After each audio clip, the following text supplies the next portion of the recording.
بسم اللہ الرحمن الرحیم هل أتاك حديث ضيف إبراهيم المكرمين إذ دخلوا عليه فقالوا سلاما قال سلام قوم منكرون فراغ إلى أهله فجاء بعجل سمين فقربه إليهم قال ألا تأكلون فأوجس منهم خيفة قالوا لا تخف وبشروه بغلام عليم فأقبلت امرأته في سرة فصكت وجهها وقالت عجوز عقيم قالوا كذلك قال ربك إنه هو الحكيم العليم آمنت بالله صدق الله العظيم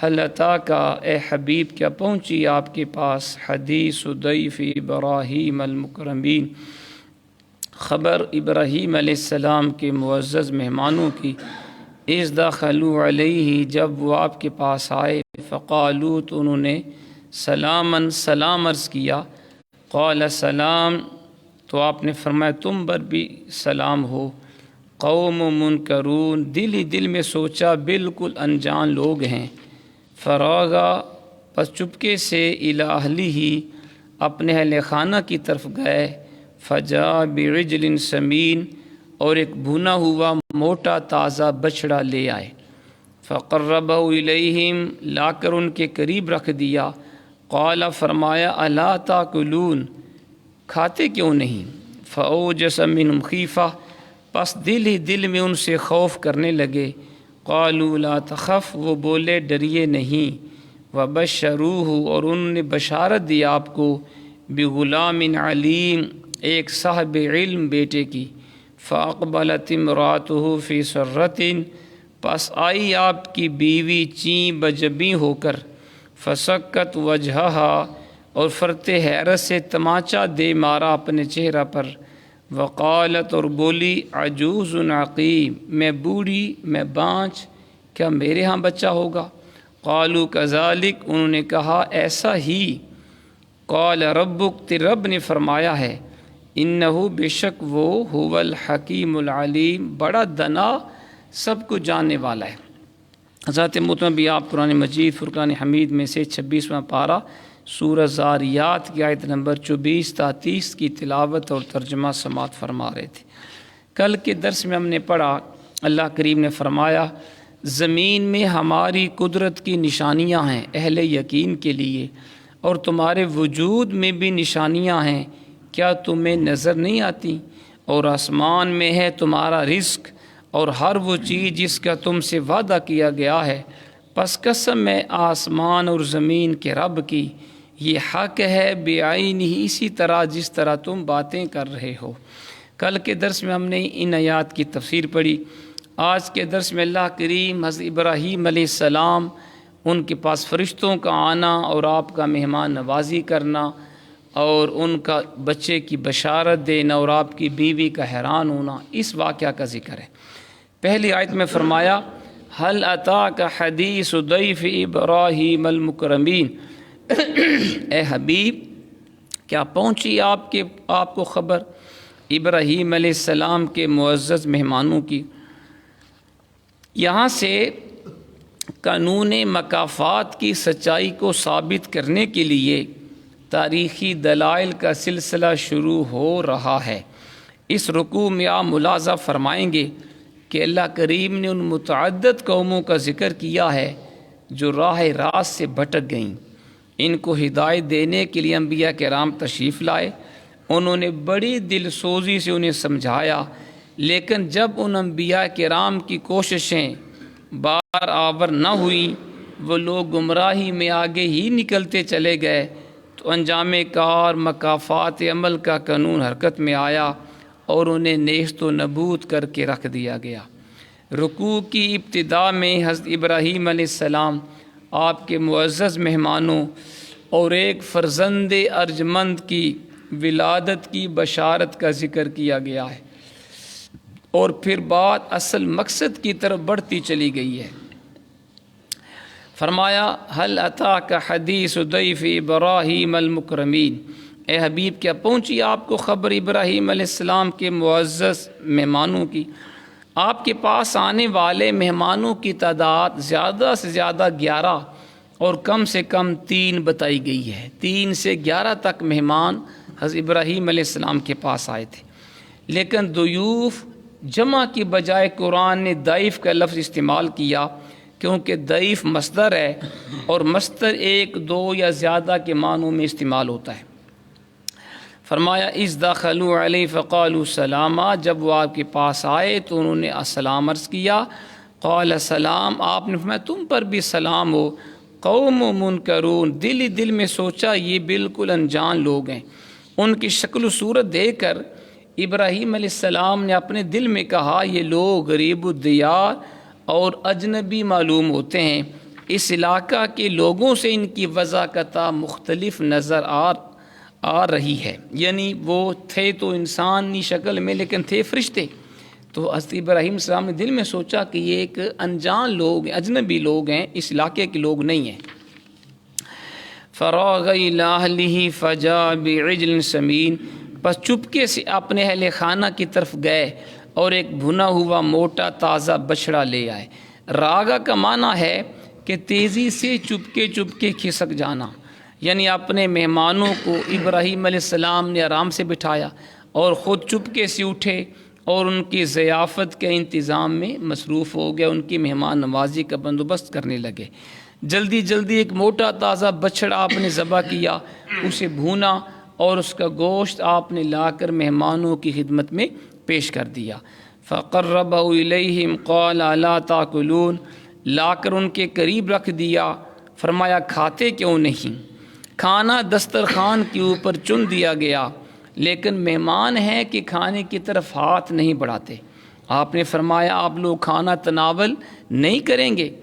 قبائلی زندگی میں یہ دستور تھا کہ اگر مہمان میزبان کی ضیافت قبول کر لیتا تو سمجھا جاتا کہ اس مہمان کا آنا باعث خیر و برکت ہے، لیکن اگر وہ مہمان کسی کے گھر آتا اور کھانا تناول کرنے سے انکار کر دیتا تو یہ سمجھا جاتا اس کی نیت اچھی نہیں ہے، یہ بری نیت سے آیا ہے۔ جب فرشتوں کے سامنے ابراہیم علیہ السلام نے کھانا رکھا، بنا ہوا گوشت، تو انہوں نے کھانے کی طرف ہاتھ نہیں بڑھایا، تو آپ کو ایک خدشہ سا معلوم ہوا کہ یہ کھانا کیوں نہیں کھا رہے۔ حضرت ابن عباس رضی اللہ تعالیٰ عنہما فرماتے ہیں کہ جب آپ نے دیکھا کہ وہ ہاتھ کھانے کی طرف نہیں بڑھا رہے تو آپ سمجھ گئے یہ انسان نہیں بلکہ فرشتے لباس بشری میں آئے ہیں۔ تو حضرت ابراہیم علیہ السلام یہ جان گیا کہ یہ انسان نہیں ہے، ورنہ کھانا کھاتے، تو سمجھ گیا یہ فرشتے ہیں جو انسانی شکل میں آئے ہیں، اور ان کا اس طرح لباس بشری میں آنا خطرہ سے خالی نہیں۔ تو آپ سمجھ گیا کہ یہ کسی کام کے لیے آئے ہیں، تو وہ کام کوئی عام کام نہیں ہوگا۔ تو فرمایا کہ پس دل ہی دل میں ان سے خوف کرنے لگے۔ قالوا لا تخف، وہ فرشتے بولے ڈریے نہیں۔ وبشروہ بغلام علیم، انہوں نے آپ کو ایک صاحب علم بیٹے کی بشارت دی۔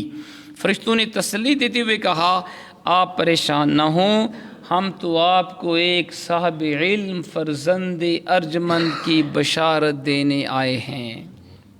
پھر کیا ہوا؟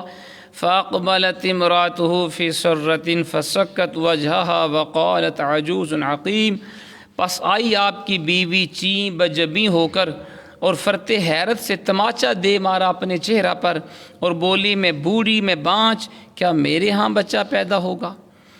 حضرت سارہ قریب ہی کہیں بیٹھی یہ گفتگو سن رہی تھی۔ سارہ حضرت ابراہیم علیہ السلام کی بیوی ہیں، اس وقت ان کی عمر 90 سال تھی۔ حضرت سارہ کی عمر 90 سال اور حضرت ابراہیم علیہ السلام کی عمر 100 سال سے زیادہ تھی۔ انہوں نے جب یہ سنا کہ ایک بچے کی ولادت کی خوشخبری سنائی جا رہی ہے تو آپ اپنے جذبات کے اوپر قابو نہ پا سکیں، اور جہاں ابراہیم علیہ السلام فرشتوں سے گفتگو کر رہے تھے، حضرت سارہ بھی وہاں آ گئیں اور کہنے لگیں آپ لوگ کیسی باتیں کر رہے ہیں، میں بوڑھی اور بانچ، میرے ہاں بچہ پیدا ہوگا؟ یہ کیوں کر ممکن ہے کہ میں 90 سال کی ہو گئی، میرا خامہ 100 سال سے زیادہ، ہمارے ہاں بچہ کیسے پیدا ہوگا؟ آیت میں 2 لفظ تحقیق طلب ہیں جن کو آپ نے غور سے سننا ہے۔ ایک ہے لفظ سرہ اور دوسرا ہے فسکت۔ علامہ ابن منظور نے سرتن کی تحقیق کرتے ہوئے لکھا ہے، آپ نے کئی صفحات لکھے، ان کا خلاصہ یہ ہے، آپ فرماتے ہیں زور سے چیخنے کو عربی میں سرتن کہتے ہیں، زور سے چیخ مارنے کو عربی میں کہتے ہیں سرتن، خواہ وہ چیخ پرندہ کی ہو یا انسان کی ہو۔ یعنی جب مائی صاحبہ نے بچے کی ولادت کی خوشخبری سنی تو آپ کی حیرت کی حد نہ رہی، چیختی شور مچاتی ہوئی وہاں آ گئیں۔ یہ اس کا ایک معنی ہے۔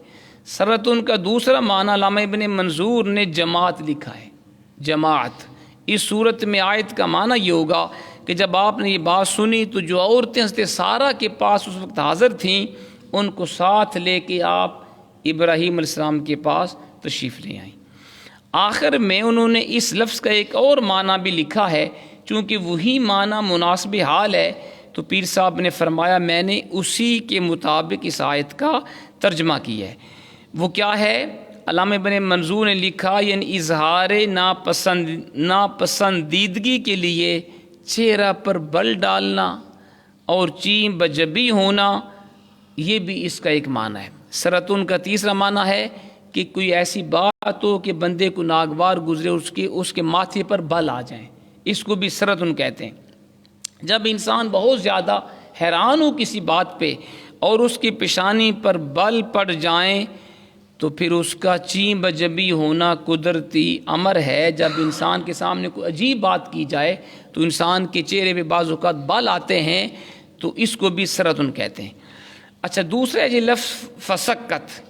عورتوں کی عام عادت ہوتی ہے کہ جب وہ حیران ہوتی ہیں تو اپنے منہ پر تماچا دے مارتی ہیں۔ آج بھی ہمارے یہاں بھی ہے کہ جب کوئی ایسی بات ہو کہ عورت اس کے اوپر حیران ہو تو اپنے وہ ماتھے پر حیرانگی سے ہاتھ مارتی ہے۔ یہ آج بھی اسی طرح ہے اور اس وقت بھی اہل عرب کے ہاں بھی یہی رواج تھا۔ شوہر محترم کی عمر 100 سال، حضرت ابراہیم کی عمر 100 سال اور حضرت سارہ کی عمر 90 سال، اور جب فرشتوں نے بچے کی بشارت دی تو حضرت سارہ نے حیران ہو کے اپنے چہرے پر ہاتھ مارا کہ بھئی میرے ہاں بچہ کیسے پیدا ہوگا۔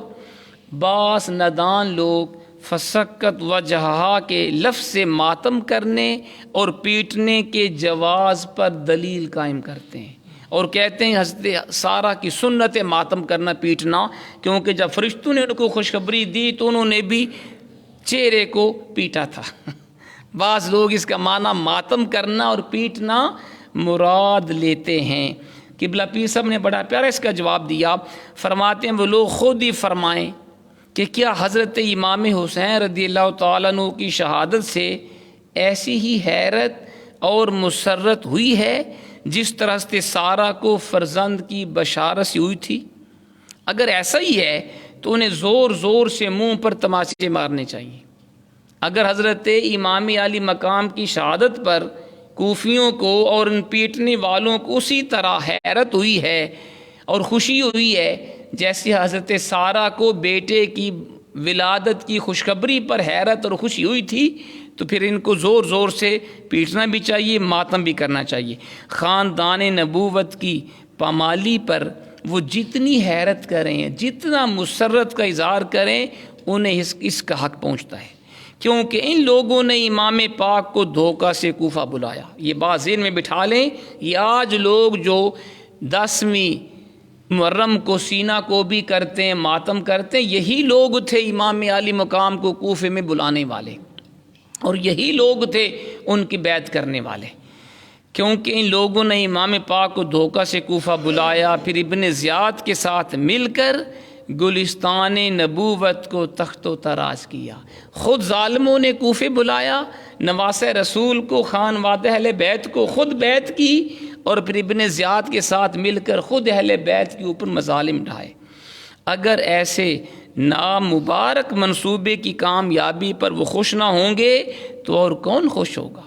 لیکن وہ ایماندار جن کے دل سانحہ کربلا سے ٹکڑے ٹکڑے ہیں، جن کی آنکھیں اس حادثہ فاجعہ سے شکبار رہتی ہیں، وہ کس طرح خوشی کا اظہار کر سکتے ہیں؟ یہ لوگ بے شک خوشی کا اظہار کریں، کیونکہ یہی ہیں نماز رسول کو شہید کرنے والے، لیکن اور اہل سنت میں سے کوئی بھی اس واقعہ کے اوپر خوشی کا اظہار نہیں کرتا۔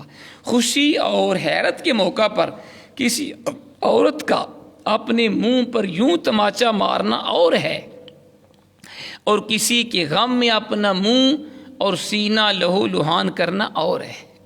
کیسی بات ہے جی؟ یعنی خوشی کے موقع پر، حیرانگی کے موقع پہ اپنے ہاتھ کو ماتھے پہ مارنا اور شے ہے، لیکن کسی کے غم میں اپنے منہ اور اپنے سینہ کو بھی کرنا، ماتم کرنا، اپنے بدن کو لہو لہان کرنا اور شے۔ اسلام جو صبر کا سبق دیتا ہے وہ ان مردان پاک باز کے ماتم کرنے کی اجازت ہرگز نہیں دے سکتا۔ اسلام نے کہا ہے کہ صبر کرو، کوئی مصیبت آئے واہ ویلا نہیں کرنا، گیلا شکوہ نہیں کرنا، ماتم نہیں کرنا، سینہ کو بھی نہیں کرنی۔ یہ اسلام نے ہمیں سکھایا ہے۔ جنہوں نے اپنے رب کریم کا نام بلند کرنے کے لیے اپنا سر کٹایا ہو، اپنا گھر لٹایا ہو، اپنے بھائی بچے ذبح کرائے ہوں، اسلام تو ان کو مردہ تسلیم ہی نہیں کرتا، اور اپنے ماننے والوں کو بتاتا ہے وہ زندہ ہیں۔ قرآن بتاتا ہے بل احیاء ولکن لا تشعرون، جو میرے راستے میں شہید کیے جائیں وہ زندہ ہیں، مردہ نہیں ہیں، لیکن تم میں ان کی زندگی کا شعور نہیں ہے۔ تو ہم کہتے ہیں بھائی زندہ کا ماتم نہیں ہوتا۔ کیوں جی؟ جو بندہ ہو ہی زندہ اس کا ماتم کرنا بیوقوفی ہے۔ ماتم اول تو اسلام میں جائز ہی نہیں ہے، اور اگر افسوس ہو تو وہ مردہ پہ ہوتا ہے، مرنے والے پہ، جبکہ قرآن تو شہید کو زندہ قرار دے رہا ہے، تو پھر افسوس کس بات کا، ماتم کس شے کا؟ ٹھیک ہے جناب۔ تو فرمایا کہ جب فرشتوں نے ان کو بچے کی خوشخبری دی تو حضرت سارہ نے حیران ہو کے اپنے ہاتھ کو چہرے پہ مارا، اور فرشتوں نے کہا جناب ایسے ہی آپ کے رب نے فرمایا بے شک وہ بڑا دانا سب کو جانے والا ہے۔